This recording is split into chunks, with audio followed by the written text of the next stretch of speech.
Allô tout le monde, Martin Latulippe ici, conférencier, auteur, coach, et merci de tout cœur d'avoir laissé votre courriel pour participer au sommet Zéro Limite le 5 février prochain où j'ai convié une brochette d'intervenants et intervenantes juste assez exceptionnelle et j'espère que vous allez passer un bon moment. Mettez la date à votre calendrier, assurez-vous d'y être pour de l'inspiration, des vraies pistes de solutions et comprendre peut-être des mécanismes qui nous permettent de mieux gérer tout l'inconnu, l'incertitude ou la lourdeur du moment, plutôt que de laisser les gens souffrir en silence, livrer des combats dans lesquels c'est tellement facile de s'isoler. Alors, j'espère que vous allez être en grand nombre et que vous allez apprécier. Aujourd'hui, moi, je vais vous livrer un concept que j'appelle l'infinie boucle de générosité et prospérité, qui est un concept qui, personnellement, a littéralement transformé ma vie et la vie de des milliers de mes clients sur la façon d'aller à la poursuite d'un rêve, de tirer le meilleur de soi, mais sans jamais oublier le nous, l'autrui ou le collectif en cours de route. Et la façon dont j'ai été exposé à cela a été d'abord et avant tout de comprendre que le chemin que j'avais entrepris pour poursuivre mes rêves, il y a 22 ans maintenant que je me suis lancé en affaires, dès ma sortie des études, sans un sou en poche, vraiment sans crédibilité, sans expérience. Les premières années ont été très difficiles parce que je poursuivais mon rêve comme on nous l'a toujours enseigné et jusqu'à temps que je frappe un mur. OK? Donc, je vais vous parler de cela. C'est mon cadeau que je vais vous donner. Je vais vous écouter cela avant le sommet. Ça va peut-être nous permettre un peu de mieux se connaître, de comprendre certaines expériences que j'ai vécues, mais aussi la valeur incroyable qu'il peut avoir pour vous aussi dans la poursuite de vos projets, de votre définition du succès. OK? Dans ce qui fait sens pour vous. OK? Donc, allons-y sans plus tarder, avant de vous présenter cette boucle-là ici sur laquelle je veux élaborer. D'abord et avant tout, toute cette réflexion-là, elle est venue, comme je vous dis, de mes premières années entrepreneuriales jusqu'en 2007, où j'ai eu une expérience qui a fait basculer beaucoup de choses. OK? Donc, d'abord, avant tout, cette ancienne façon-là de poursuivre un rêve, c'est celle que j'appelle le pattern du rêve linéaire. Donc, moi, je me suis lancé en business en 2001 avec ce rêve-là de devenir conférencier, auteur, coach, formateur à une époque où ce n'était même pas du tout populaire. Il n'y avait que très peu de personnes qui le faisaient et encore moins des personnes de 23, 24 ans qui n'avaient pas d'expérience, pas de notoriété, pas d'argent. Mais j'avais une façon dont la société avait fait l'apologie de poursuivre un rêve qui était en gros quoi? C'était, hey, découvre c'est quoi ton rêve, OK? Ta passion, tes rêves. Et il n'y a rien de mal avec cela. Ça nous permet un peu de nous connaître, aller à la rencontre de nos passions, nos forces. Mais c'est beaucoup ce qui était martelé. Et très souvent encore, ça l'est martelé. Quel est ton rêve? Qu'est-ce que tu veux? Et ainsi de suite. Et par la suite, on va nous dire, si tu travailles suffisamment fort à ton rêve, si tu y mets des heures, des années, énormément de sacrifices, eh bien, éventuellement, tu auras tellement de prospérité que là, tu pourras te permettre peut-être de redonner, d'avoir de la générosité et faire ta différence et ton impact. Et moi, personnellement, je peux vous dire une chose, ça ne m'a jamais rejoint cette méthode-là. Je ne le savais pas à l'époque. La réalité, c'est que j'avais réalisé certains de mes rêves. J'avais généré une forme de prospérité, mais j'avais toujours un vide intérieur. J'avais l'impression que je n'étais pas épanoui, que ça ne m'apportait pas nécessairement un vrai sens de contribution, d'impact, et que beaucoup des succès que j'atteignais étaient un peu sans saveur. OK? Jusqu'au jour où je rencontre ce jeune garçon-là, Sean Collins. Et pour vous faire la petite histoire ici, donc en 2007, je suis conférencier professionnel. Je fais à peu près une centaine de conférences par année. Et à un moment donné, je reçois un appel des parents de Sean. Sean, son père, Lisette et Chris. Chris et Lisette, ses parents m'appellent et ils disent Martin, on, on se demandait si tu aiderais notre fils à réaliser son dernier rêve avant de mourir. Et en gros, Sean était aux prises avec un cancer et il restait quelques mois à vivre. Et ils m'ont demandé, est-ce que tu accepterais d'accompagner notre fils avec l'idée d'écrire un livre? Parce qu'à l'époque, j'avais déjà écrit 2 livres. Et dans ma région, je faisais une chronique hebdomadaire dans les journaux. Donc, j'étais un petit peu connu pour écrire des chroniques inspirationnelles. J'avais écrit 2 livres. Et par un concours de circonstances, ils ont eu mon nom. Et ils m'appellent et ils me disent, est-ce que tu aiderais notre enfant à réaliser son dernier rêve avant de quitter la Terre? Bon, évidemment, on ne reçoit pas un appel comme ça à tous les jours. OK? À ce moment-là, moi, je suis en train de bosser sur mon rêve et travailler sur mes trucs. Donc, là, je me dis, ouf, c'est une grosse demande. Et en même temps, je me dis, au pire, je vais aller le rencontrer et j'écrirai un article, une chronique inspirationnelle sur l'histoire de ce jeune garçon-là. Alors, j'ai été rencontrer ce jeune garçon-là et à ma grande surprise, évidemment, c'est un puits de sagesse parce qu'en gros, l'histoire de Sean, c'est qu'il a eu son premier cancer à 9 ans. Il y a une rémission. Il y a eu un deuxième cancer à 11 ans. Il y a eu une rémission. Et par la suite, il y a eu un troisième cancer à 13 ans avant d'apprendre qu'il lui restait que quelques mois à vivre. Et là, à un moment donné, il y a eu l'idée de dire, moi, j'aimerais écrire un livre avant de mourir pour faire ma différence, partager mon message et avoir un impact dans ce monde. Alors, quand j'ai été rencontrer Sean, évidemment, le livre, on l'a publié. Hein, le livre s'appelle 10 aiguilles. La raison pourquoi ça s'appelle 10 aiguilles, c'est depuis l'âge de 9 ans, il y avait en moyenne 10 aiguilles par jour dans les bras pour transfusion sanguine, chimiothérapie et tout. Et il avait peur des aiguilles en plus. Mais il s'était dit, à la place d'être des chapitres, mon livre, ça va être des aiguilles. Aiguille 1, aiguille 2, aiguille 3. On va parler de l'amour envers mes parents, de mes expériences de vidéo de ces 13 ans. C'était tellement mignon et tellement touchant. Évidemment, j'ai conduit plusieurs entrevues avec Sean. Mais je me souviens, une des entrevues que j'ai faites avec Sean à l'époque où moi, ça allait peut-être un petit peu moins bien dans ma business, malgré que je mettais tous les efforts dans mon rêve et ainsi de suite. Quand je suivais le pattern linéaire de la poursuite d'un rêve, j'ai posé la question à Sean suivante. J'ai dit, Sean, comment tu fais pour gérer, comprends, l'injustice de la situation?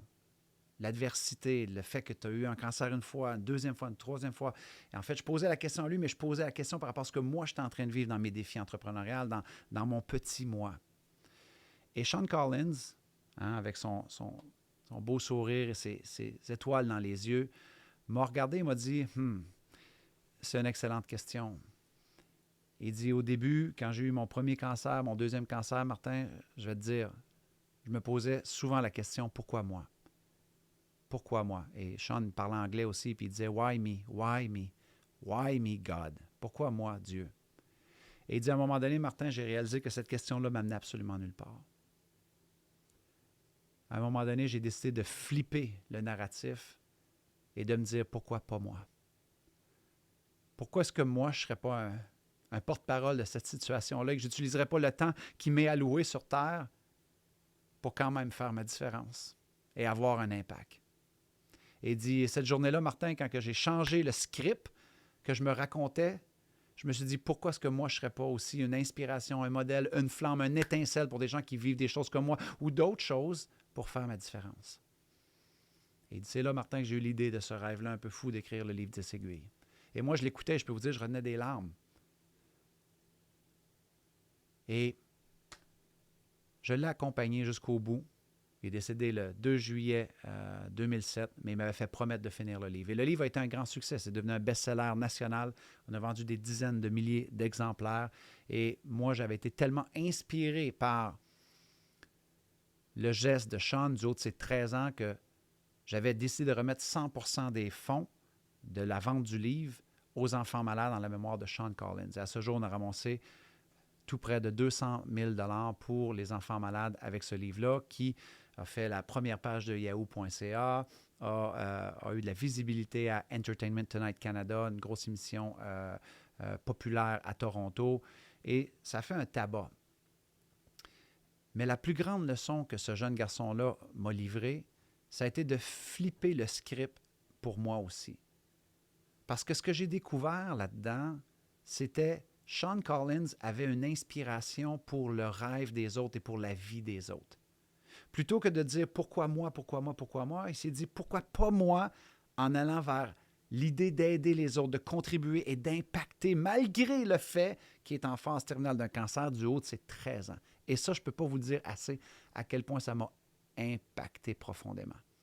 Et là, j'ai commencé à investiguer très fort, en 2007-2008, l'idée de m'intéresser, plutôt que de me recentrer sur mes rêves, ma destinée, mon moi, l'idée de m'ouvrir aux autres, à leurs besoins, à être au service et à leurs rêves aussi. Et c'est là que l'idée de la boucle, en fait, infinie de la générosité, de la prospérité, m'est apparue. OK? Je vous la présente pour voir si ça peut vous parler à vous dans votre parcours, que vous soyez entrepreneur, maman à la maison, homme d'affaires, femme d'affaires, artiste, peu importe votre position, je vous garantis que cette boucle-là peut amener davantage de sens, de contribution et complètement faire exploser vos rêves aussi, à ma connaissance du moins. Ça ne veut pas dire que c'est la vérité, mais c'est ma vérité. C'est une philosophie de vie que je veux vous partager dans un monde qui se déchire, qui se polarise, qui se divise. Je pense qu'il faut aussi avoir une réflexion, une lentille sur le nous, le collectif et l'autrui. Tout, oui, en travaillant sur soi et en ayant droit de poursuivre nos rêves, peu importe quels sont vos rêves. OK? Donc, plutôt que de commencer comme l'ancien modèle avec quel est mon rêve, seulement, exclusivement, et se concentrer que sur notre soi, eh bien, l'idée que j'ai découverte, c'est de commencer avec l'étape numéro 1 qui est aussi le rêve des autres, ce que j'appelle le RDA. Ça ne veut pas dire de ne pas avoir de rêve, mais ça veut aussi dire de s'ouvrir constamment aux rêves et aux besoins des autres. C'est une clé de voûte absolument puissante qui peut vous apporter abondance, richesse, opportunités, rencontres, relations, références. Mais d'abord et avant tout, il faut avoir cette ouverture-là. Et on vit dans un monde où les traits narcissiques augmentent, les gens sont très centrés sur eux-mêmes. Juste d'ouvrir cette possibilité de dire, je vais aussi commencer à m'ouvrir plus aux autres, à leurs besoins, à leurs rêves, à ce qu'ils tentent d'accomplir dans la vie. Et je peux vous le dire que ça a un effet pratiquement magique. OK? Donc ça, c'est la première étape. Est-ce que vous pouvez davantage vous ouvrir plus aux besoins des autres, dans votre écoute, dans votre façon d'aller vers eux, dans votre questionnement, dans votre attention, dans ce que vous regardez? Et ça me mène à la deuxième étape, parce que quand vous allez commencer à faire ça, la question numéro 1 que vous allez devoir commencer à poser aux gens, c'est « Comment est-ce que je peux t'aider? » Comment puis-je t'aider? How may I help you? Hein? Ceux qui ont vu la série New Amsterdam, la question numéro 1 de ce médecin-là, c'est comment est-ce que je peux t'aider? Comment je peux vous aider? Qui est une question extrêmement puissante qui, malheureusement, on ne pose plus beaucoup dans notre société, surtout avec le phénomène que les gens se ressentent beaucoup sur eux-mêmes, leurs problématiques, et c'est normal parce que aussi, il y a de la souffrance, il y a de la détresse, les indicateurs psychologiques battent de l'aile et on va en parler le 5 février de ces notions-là que c'est difficile d'aider les autres si on ne s'aide pas soi-même. Je suis d'accord, on va aller chercher des pistes, mais ceci n'empêche pas le fait qu'on peut quand même s'intéresser à l'humain. Et combien de fois, lorsque moi, j'ai fait des actions philanthropiques ici où je demeure au Nouveau-Brunswick, pendant 6 ans, j'ai eu la chance d'agir à titre de président d'une des plus grandes campagnes de levée de fonds des personnes qui ramassent des sous pour les personnes atteintes pour le cancer. Et combien de fois j'ai vu des gens où est-ce que c'était difficile dans leur quotidien et qui allaient s'activer à aider leurs prochains, à faire le don de soi, à contribuer d'une façon ou d'une autre, ça redonnait un sens à leur vie. Ça les énergisait. Ça leur apportait une dose de sérotonine qui les rendait extrêmement heureux, de l'oxytocine, qui les amenait vraiment dans une dynamique où il y a quelque chose qui avait shifté et ça leur avait fait du bien. Mais tout ça doit commencer avec l'idée de comment je peux t'aider, en quoi tu as besoin d'aide, okay, dans la poursuite de ton rêve ou dans ce que tu es en train de vivre présentement. Et très souvent, ce que j'ai remarqué, c'est que ça va nous mener à ce que j'appelle la clé oubliée, okay, ou la zone grise. Okay? Et on l'a oublié parce que c'est une zone grise. C'est que souvent, ce que les gens vont nous demander, très souvent, c'est de dire comme « Hey, est-ce que tu peux faire un don de 10 $, 20 OK, parfait, c'est facile à faire. » Et je ne dis pas de ne pas faire ces dons-là ou cette aide-là, mais elle est plus transactionnelle. Elle est un petit peu plus facile à faire et accessible. Et souvent, on est pris dans ce piège-là de dire « Bien, je n'ai pas de sous, je ne vais pas donner. » Même là, très souvent, c'est vraiment une réflexion à changer. Parce que j'aime cette idée-là qui dit que si tu ne donnes pas 10 sous lorsque tu as 1 $, fortes sont les chances que tu ne vas peut-être pas donner 1 $ lorsque tu auras 10 $. Tu ne vas peut-être pas donner 10 $ lorsque tu en auras 100. Tu ne donneras peut-être pas 100 lorsque tu en auras 1000. Parce que la générosité, c'est un mode de vie, c'est une façon de voir. Et dans la Bible, j'adore cette citation-là qui dit que la vraie test de la générosité, c'est lorsque l'on donne à partir d'une ressource que l'on ne croit plus avoir de disponible. Hein, allez voir une personne qui a du temps, demandez-lui du temps. C'est sûr que probablement, peut-être qu'il va en donner. Et c'est OK, c'est généreux, c'est gentil, mais il y a déjà du temps. Allez voir une personne qui est déjà bien nantie, qui a déjà la richesse et demandez-lui de l'argent. Il a déjà l'argent. Et c'est généreux de le faire. Je ne dis pas que ça ne l'est pas. Mais j'aime cette notion-là que le vrai test de la générosité, il est aussi lorsqu'on donne à partir d'une ressource que l'on ne croit plus avoir de disponible. Hein, je me souviens, moi, à un moment donné, lors d'une levée de fonds pour l'Arbre de l'Espoir, ici au Nouveau-Brunswick, où est-ce que je demeure, il y avait un jeune garçon, je crois qu'il avait 6 ans. Il avait cassé sa tirelire. Et au total, je crois qu'il y avait comme 6,50. Et il était venu faire un don avec son petit Ziploc, avec ses scènes noires et ses 5 sous, parce que sa mamie, elle avait le cancer. Et je vais toujours me rappeler de ce geste-là, parce qu'il n'a pas donné à partir d'un endroit d'abondance, de richesse. Il a donné parce qu'il savait que c'était généreux, que c'était la bonne chose à faire, que c'était un mode de vie à partir de les ressources que lui avait. Okay? Donc, la clé oubliée, c'est que ce que les gens vont nous demander de l'aide avec, ça a l'air d'être une grosse demande. En anglais, on dirait « it's a big ask ». Et souvent, ça va nous faire hésiter. Donc, les gens vont nous demander un gros investissement de temps, ils vont nous demander une somme d'argent, une mise en contact ou quoi que ce soit. Donc, des fois, il y a une plus grosse demande. Et très souvent, ça nous amène à hésiter ou à considérer, à réfléchir, le faire ou non. Et ce que moi, j'ai découvert, c'est que dans la vie, ou ce que j'ai observé, c'est que lorsqu'on arrive dans la clé oubliée, c'est que c'est lorsque la demande, elle nous demande de sortir de notre zone de confort, à partir peut-être d'une ressource qu'on semble avoir moins, c'est lorsque l'on fait cela qu'il y a un peu comme une zone magique. C'est comme un signe pour nous dire, tu sais quoi, vas-y, va dans la go zone. Parce que donne de ton temps, donne de tes talents, de tes ressources, va dans ce que j'appelle la go zone. C'est un signe, la clé oubliée qui nous amène dans une zone un peu inconfort de dire, oh, c'est beaucoup de temps, c'est une grosse demande, ça demande beaucoup d'énergie, beaucoup d'attention.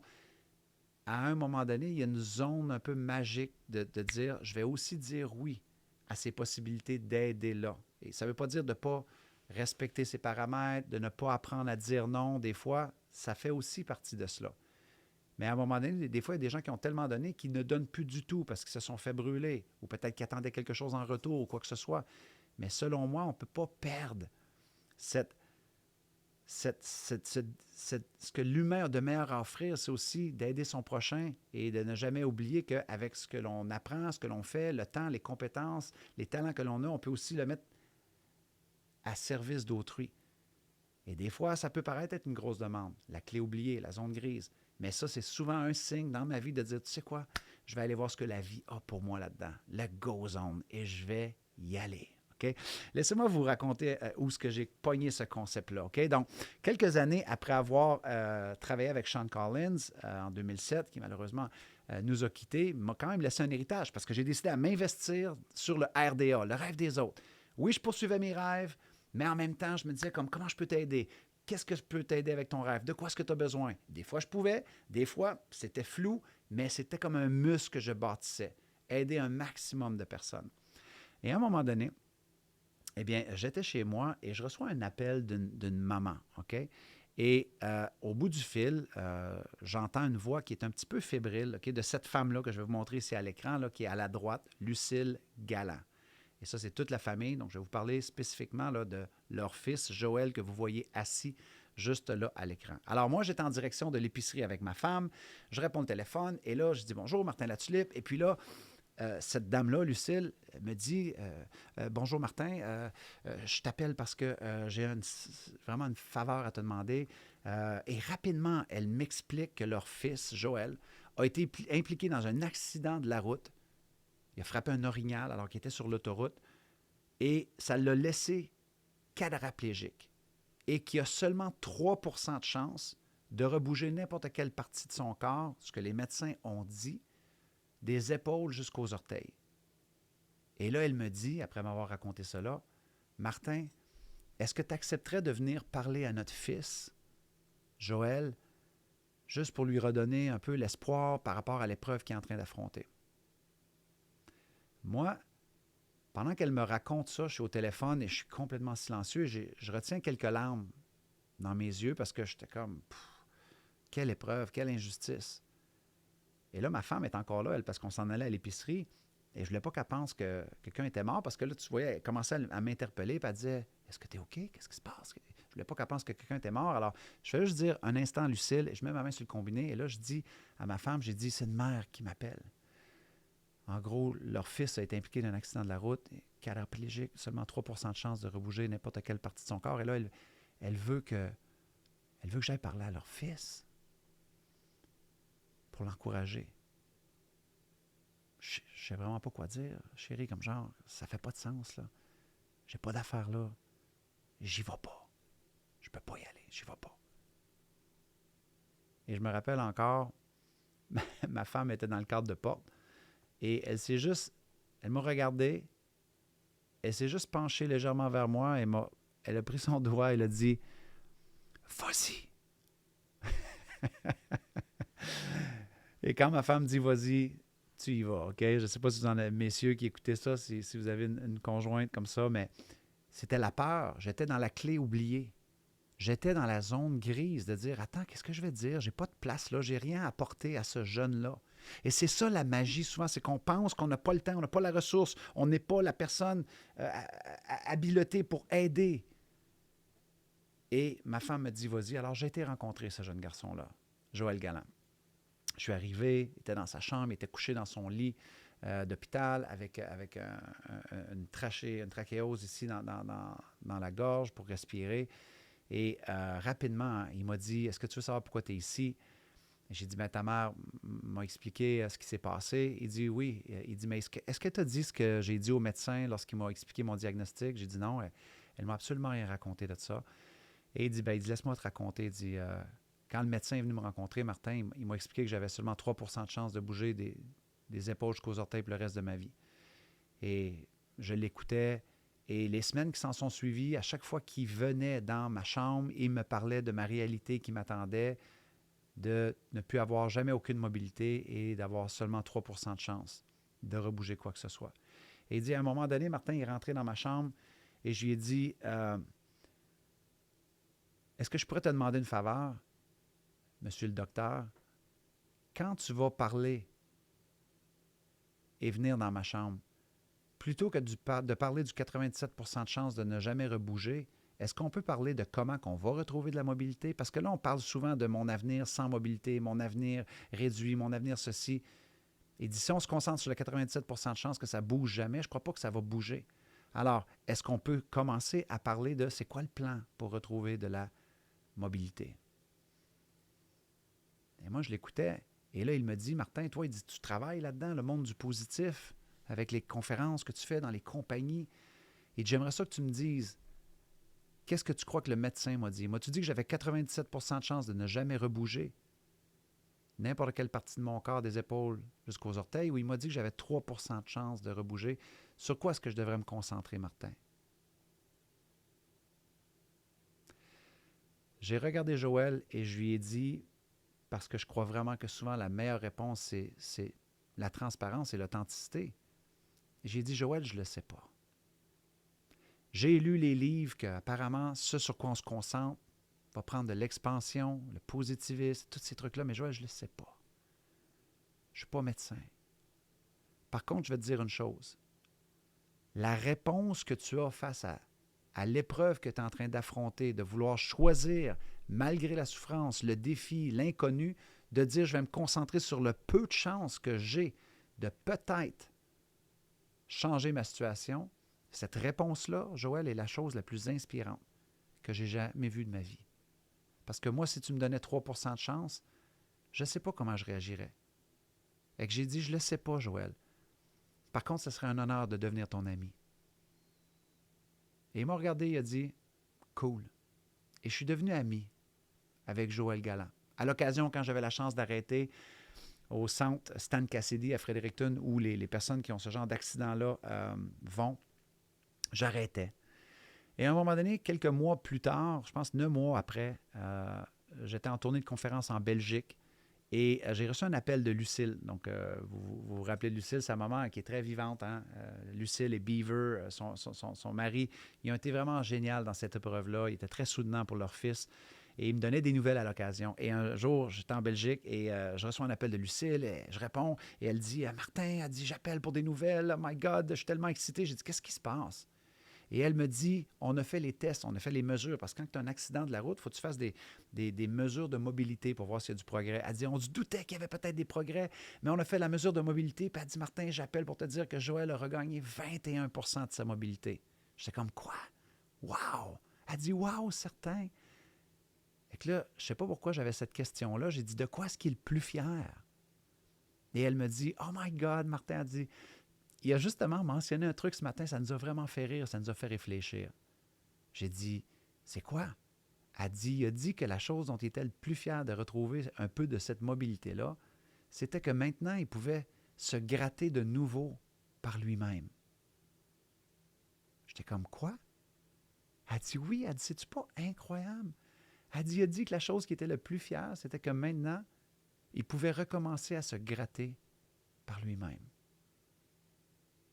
Je ne peux pas vous dire à quel point, on était en 2010, je m'en rappelle encore, à Bruxelles, il y avait plein de gens qui passaient autour de moi et ça m'a marqué, ça m'a frappé. J'avais la gorge, j'avais la boule dans la gorge, je ne pouvais même plus quasiment parler. J'étais saisi, ému. Et j'ai dit à Lucille, Lucille, il faut vraiment que j'aille. Parce que je ne pouvais plus parler, j'étais saisi d'émotion. Et elle dit, OK, elle dit, je vais t'envoyer un email, c'est un petit cadeau de Joël. J'ai dit, OK, parfait, envoie-moi ça. Je raccroche. Et dès que j'ai raccroché, je vous le dis, j'ai eu cette envie-là assez folle, telle une grosse claque au visage, de juste me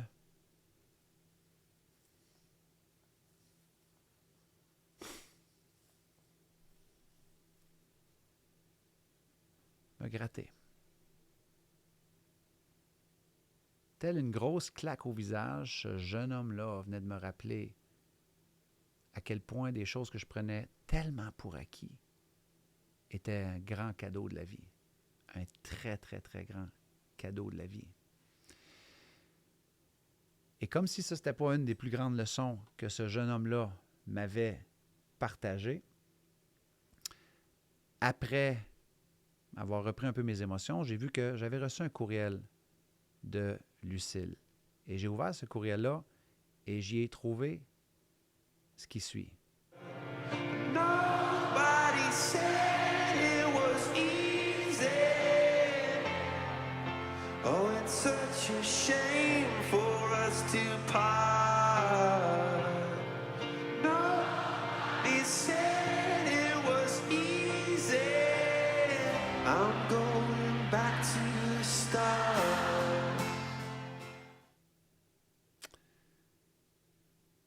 C'était son aventure, son journey, qu'on dit en anglais, vers son nouveau rêve de regagner 1% à la fois, 1% à la fois de la mobilité. Et pourquoi je vous raconte cette histoire-là en lien avec la clé oubliée et la go zone? C'est que des fois, on pense qu'on n'a pas la capacité d'aider, on n'a pas le temps, on n'a pas les ressources, le temps, l'énergie, l'argent, ou que c'est une grosse demande, ou qu'on n'est peut-être pas la personne la mieux placée pour aider. Ce que j'ai appris, c'est quand on rentre dans la go zone pour aider notre prochain, tout en continuant de poursuivre notre rêve, il n'y a rien qui nous empêche de faire cela. C'est qu'on entre dans une zone qu'on oublie énormément, qui est la numéro 5, qui est qui aide qui ici? Une des plus grandes ressources oubliées à aider notre prochain, qui très souvent, dans l'occurrence, a besoin plus de notre aide que nous, OK? C'est qu'il y a toujours une bascule en aidant notre prochain, on va à la rencontre de plein de leçons, plein d'apprentissages, plein de prises de conscience. OK? Au-delà de tout ce que ça peut nous apporter comme bénéfice d'aider notre prochain, comme joie, comme petit bonheur, comme raison d'être, comme sens de contribution, à contribuer à plus grand que soi, à être une bonne personne, peu importe ce que ça veut dire pour vous, je peux vous garantir, après avoir aidé des milliers et des milliers de personnes lorsque j'étais président de l'Arbre de l'Espoir, combien de fois j'ai été aider des personnes qui étaient aux prises avec un cancer, et qui me disaient « Mais merci Martin, merci de faire ceci, merci de faire cela. » Et tout ce que je leur disais constamment, c'était « Non, toi, merci. » Parce que ces gens-là sont porteurs de des leçons, sont porteurs de des points de vue, que lorsqu'on est trop centré sur nous-mêmes, on ne voit plus ces leçons de vie-là. On est engourdi par le bruit de la société, on est engourdi par la distraction, l'éparpillement, la course au succès dont la société a fait l'apologie. C'est un pattern de rêve linéaire. Et s'ouvrir sur le RDA, le rêve des autres, et commencer à dire en quoi je peux t'aider, comment je peux t'aider. Ça ne veut pas dire de toujours que faire ça, mais ne serait-ce que de le faire un peu plus, même en regardant cette vidéo-là. Vous la fermez après et dire OK, qui je peux aider? Qui je peux aller aider? Qui a besoin d'aide? En quoi vous avez besoin d'aide? Est-ce que j'ai du temps, de l'énergie, des connexions, des ressources, de l'attention, des compétences? Qu'est-ce que je peux faire? Et il y a certaines demandes qui vont dire c'est la zone grise, mais il ne faut pas que tu oublies cette clé-là. La zone grise te dit juste go! Il y a un cadeau derrière ça. Il y a une surprise, tu ne le sais pas. Et par la suite, ça va t'amener dans cette grande leçon d'humilité-là de qui aide qui. Je vous le dis, je l'ai vu des milliers de fois. Et ça, ce que l'on oublie très souvent, c'est que ça nous apporte une énergie de folie. Vous savez, il y a plusieurs personnes présentement qui me disent « Martin, il y a beaucoup de lourdeur présentement, j'ai une perte de sens, j'ai une perte d'optimisme. » Et constamment, quand on vit dans notre société des périodes d'incertitude, lorsque je fais des interventions dans des grandes sociétés, demain je vais être avec Kruger, une des plus grandes sociétés de pâte et papier en Amérique du Nord, lorsqu'on vit du stress, de l'anxiété, des défis, de la surperformance, l'humain automatiquement, de par sa constitution cognitive, va se replier sur lui-même. Et lorsqu'on se replie sur lui-même, sur soi-même, c'est-à-dire, on oublie la puissance de s'ouvrir aussi vers les autres, que ce soit pour aller demander de l'aide aussi, mais d'aider les autres, ça nous amène dans qui aide qui, et ça nous donne une énergie de folie. Et cette énergie-là revient un peu comme la générosité, elle nous revient comme une forme de prospérité. Parce qu'à un moment donné, il y a peut-être des gens qui vont aussi vous donner du temps si vous acceptez de demander de l'aide, vous aussi, par rapport à votre rêve. Il y a peut-être des gens qui vont vous offrir de leur talent, de leurs ressources, de leur courage, de leur inspiration, certains des connexions, des contacts, de l'énergie, de l'argent. Et ça, c'est une énorme prospérité qui vient dans notre vie lorsqu'on commence à s'intéresser aussi aux rêves des autres et qu'on en dédie un pourcentage de notre quotidien ou de notre temps alloué annuellement.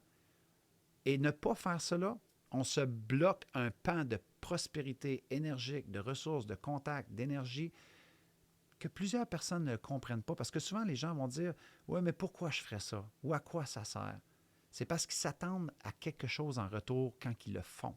Et ça, c'est l'erreur numéro 1 que les gens font. C'est de s'attendre à un retour lorsqu'on aide notre prochain ou qu'on fait une action philanthropique. Là, on sera beaucoup plus dans « Pourquoi tu le fais? » Si c'est pour avoir un retour, de la reconnaissance, de la validation, de l'admiration, pourquoi tu fais ça? Ce n'est pas les bonnes raisons. Ce n'est pas pour ça qu'on veut s'incliner dans cette boucle-là et la comprendre et en faire un mode de vie. Par contre, la magie de n'attendre absolument rien en retour, et ça, c'est vraiment important de comprendre cette nuance-là. La magie, lorsqu'on est au point 1, RDA, comment je peux t'aider, et d'attendre absolument rien en retour et de se détacher de toute possibilité de retour, mon expérience de vie, ça l'a amené ce que j'appelle maintenant, et ironiquement, le fameux, l'inattendu RSG. Donc, qu'est-ce que ça veut dire? L'inattendu RSG, ça veut dire, regardez, je vais juste le déplacer ici, là. L'inattendu RSG, ça veut dire c'est l'inattendu retour sur générosité. OK? Et là, je ne veux pas que vous pensiez que ce que je suis en train de vous présenter, c'est perché, c'est huluberlu, c'est magique, c'est cosmique. Non, c'est inexplicable. Toutes les personnes que j'ai rencontrées qui avaient une inclinaison d'aider leurs prochains en direction de leur rêve aussi, mais qui avaient aussi préservé cette lentille-là, qui avaient beaucoup plus dans nos anciennes sociétés, nos ancêtres, les repas communautaires, les cuvées communautaires collectives, l'entraide pour bâtir des terres, des sociétés, des civilisations.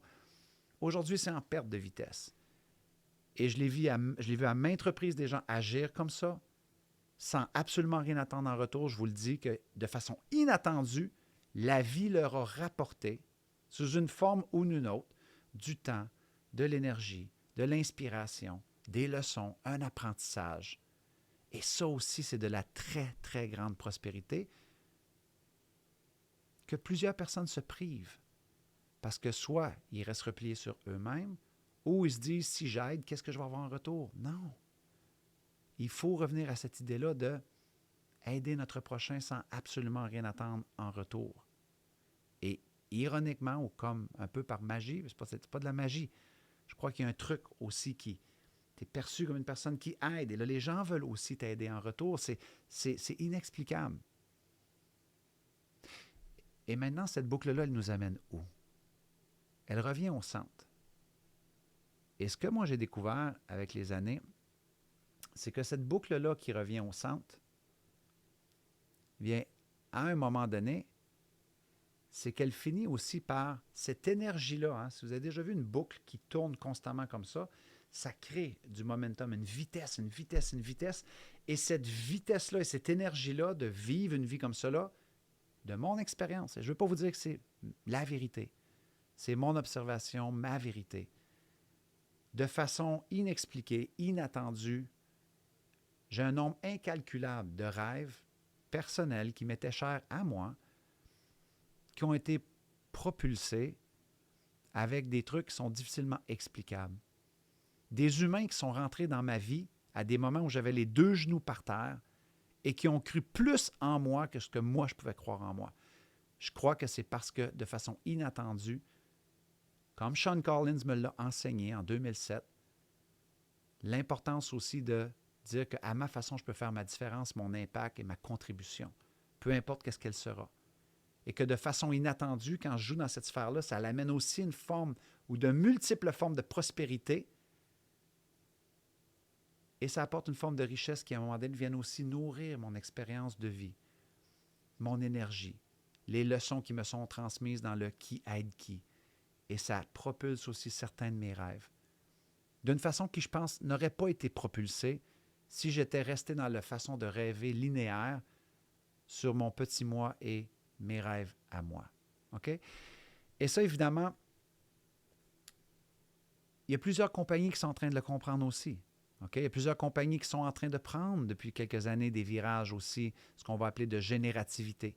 De dire, OK, c'est bien beau faire de l'argent, des sous, mais comment est-ce qu'on redonne? Que ce soit la compagnie Tom's Shoes, qui, lorsqu'on achète une paire de souliers, va en redonner une. Patagonia, que le président vient de donner, sa famille au complet vient de donner leur fortune au complet. Et souvent, quand on va voir des entrepreneurs faire cela, le regard critique de la société cynique, ça va être oui, mais c'est facile à faire parce qu'ils ont de l'argent. Et on ne reconnaît même pas qu'il y a des compagnies qui essaient aussi de faire leur différence, de mettre leur pierre à l'édifice. Donc, ce n'est pas juste une question de faire la boucle infinie de générosité, de prospérité pour soi-même, mais c'est de comprendre que c'est aussi son entrepreneur de se poser la question, quelles sont nos causes sociales? Qui est-ce qu'on peut aider? Comment on peut contribuer? Comment on peut bâtir un monde meilleur? Et vous allez peut-être penser que je suis un rêveur, mais non. Je le vois constamment et je le vois dans notre économie aussi. Et au-delà de tout cela, activer la générosité a des bienfaits scientifiquement prouvés aussi. Je les ai mis ici à l'écran. Réduction du stress, améliore la santé, combat la dépression. Donc, tous ceux qui sont un peu dans un état un peu plus dépressif en raison de la lourdeur de ce qui se passe dans notre société, prends le téléphone, va aider ton prochain. Je te garantis que tu vas prendre la hauteur. Je te garantis que ça réenligne une certaine forme de raison d'être. Élève le sens que l'on a à notre vie quand on est peut-être en perte de sens. Augmente la durée de vie, l'espérance de vie. Okay? Les bénéfices, ils sont tellement multiples et nombreux. Maintenant, comme je vous ai dit, pour moi, cette idée-là de la boucle, de l'infinie générosité, de la prospérité, m'a apporté énormément dans ma vie. OK? Des trucs intangibles, tangibles, des petits moments magiques, des rencontres inattendues. Et c'est une invitation, en fait, que je vous lance. Okay? Parce que le thème du sommet Zéro Limite va être revenir à l'essentiel et si un retour au nous s'imposait. Et je le sais qu'on a encore plein de personnes qui font tellement de belles choses dans notre société. Mais mon souhait serait que vous réfléchissiez un peu à cette mécanique-là, à cette logique-là que je viens de vous présenter, juste vous poser la question à partir de votre réalité. Comment est-ce que vous pouvez activer un peu plus cette boucle-là à partir de la première étape? Et à partir de vos ressources et votre réalité, même si vous pensez ne plus en avoir, de dire, et si je commençais à voir un peu plus la vie à partir de donner des ressources que je pense peut-être ne plus avoir de disponibles et voir si une certaine forme de magie ou d'énergie ou de leçon dans qui aide qui peut s'activer dans ma prospérité à moi et voir où ce que ça peut me mener. Observez-vous dans ce parcours-là. Observez-vous dans la mise en pratique de cela. OK? Et n'oubliez pas que ça n'a pas besoin d'être gros, ces dons-là, les amis. OK? Avant de vous quitter, je fais juste vous laisser sur une petite réflexion, pas une réflexion, mais une histoire que Sean m'a partagée qui m'a beaucoup touché. Parce que souvent, on pense que le don doit être gros. On pense que le geste doit être énorme. Vous n'avez pas besoin d'écrire un livre pour un enfant malade. Vous n'avez pas besoin d'aller aider un quadriplégique pour faire une différence. C'est pas ça le point. Un jour, Sean voulait me raconter son histoire lorsqu'il était en Nouvelle-Zélande avec Fondation Rêve d'enfant. Donc, lorsqu'il y a eu son deuxième cancer, il l'a vaincu. Et parce qu'il avait vaincu son deuxième cancer, il a pu aller dans un voyage quelques mois après avec Opération Rêve d'enfant. Fondation Rêve d'enfant. Et il était en Nouvelle-Zélande parce qu'il rêvait d'aller chercher de la jade. Des roches, c'est une roche verdâtre, bleuâtre, là, très belle. Et lorsqu'il a été chercher de la jade en Nouvelle-Zélande, il était avec son père dans une manufacture, dans une usine de jade.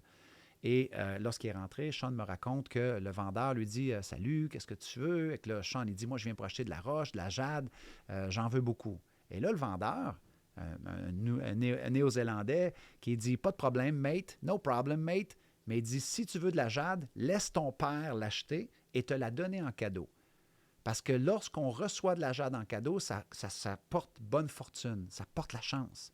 Mais il dit, si on l'achète pour soi-même, ça peut porter mauvaise chance. Et qu'il dit, laisse ton père l'acheter, puis il fait un clin d'œil complice au père. Et Sean me raconte, du haut de ses 13 ans, il dit, Martin, j'ai regardé le vendeur et je lui ai dit, tu sais quoi, moi j'ai vaincu le cancer 2 fois. Et qu'il dit, je crois à ma chance. Et qu'il dit, je vais acheter la jade par moi-même si ça ne te dérange pas. Quel courage. Je me disais, waouh, tu sais, quel courage en la vie, un beau garçon. Et là, il me dit, mais tu sais quoi, Martin? Il dit, 3 semaines après être revenu de la Nouvelle-Zélande, il dit, j'ai appris que j'avais un cancer pour la 3e fois. Et il me dit, tu sais, Martin, il dit, je ne le saurai jamais si c'est parce que j'ai acheté la jade moi-même. Ça, du haut de ses 13 ans, il pensait que c'est parce qu'il avait acheté la roche par lui-même. C'était tellement déchirant. Et là, il me dit, mais par contre, Martin, je me souviens que ça porte la chance. Et là, il me dit, est-ce que tu voudrais voir les roches que j'ai ramenées de la Nouvelle-Zélande? Et moi, j'ai les yeux pleins d'eau et je me dis, oui, Sean, montre-moi un peu ce que tu as rapporté. Et il prend une grosse boîte et il vide des roches sur la table, dont plusieurs étaient enlacées déjà avec un collier, si on veut. Et que j'en regarde quelques-unes, elles étaient toutes plus belles que les autres. Si j'avais déjà vu de la jade, c'est très beau. Et là, je dis, elle est vraiment belle. Et il me dit, ben, c'est ma préférée, moi aussi. Et j'aimerais ça te la donner en cadeau, Martin, parce que tu vas m'aider à écrire mon livre et à réaliser mon rêve. Et Sean Collins, du haut de ses 13 ans, m'a donné cette petite roche de jade-là, que je porte depuis ce temps-là, qui a été un humble rappel aussi que ce n'est pas la grosseur du don qui compte. C'est l'intention, le geste dans lequel c'est fait. Et à tout jamais, je vais avoir en mémoire ce jeune garçon-là de 13 ans qui était dans des conditions extrêmement difficiles, qui n'avait pas oublié que la générosité, c'est un truc qui marque, qui fait une différence, qui fait du bien au cœur lorsqu'on traverse des moments un peu plus difficiles. Donc, c'est l'invitation que je vous fais, OK?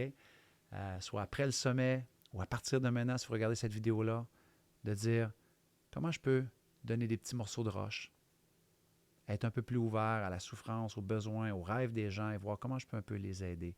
Pas s'y perdre, pas s'oublier, mais juste voir comment je peux injecter un peu plus de cela dans mon quotidien. All right? Donc, j'espère que ça vous a, on va dire, fait réfléchir, que vous appréciez, évidemment, vous pouvez toujours venir me rejoindre sur mes différentes plateformes virtuelles. Si vous n'y êtes pas, vous pouvez venir me rejoindre sur Facebook, sur Instagram, sur TikTok. Si vous allez sur Instagram, vous pouvez me laisser un commentaire sur ce que vous avez pensé de cette présentation-là que je vous donne en cadeau de cœur, littéralement. Et au plaisir de vous revoir dans ma communauté. Restez-y. J'espère que vous allez avoir un bon temps. Et voilà. Je vous aime très fort. Merci d'avoir été à l'écoute. Et sur ce, je vous dis à la prochaine et on se voit au sommet Zéro Limite. OK? Au revoir tout le monde.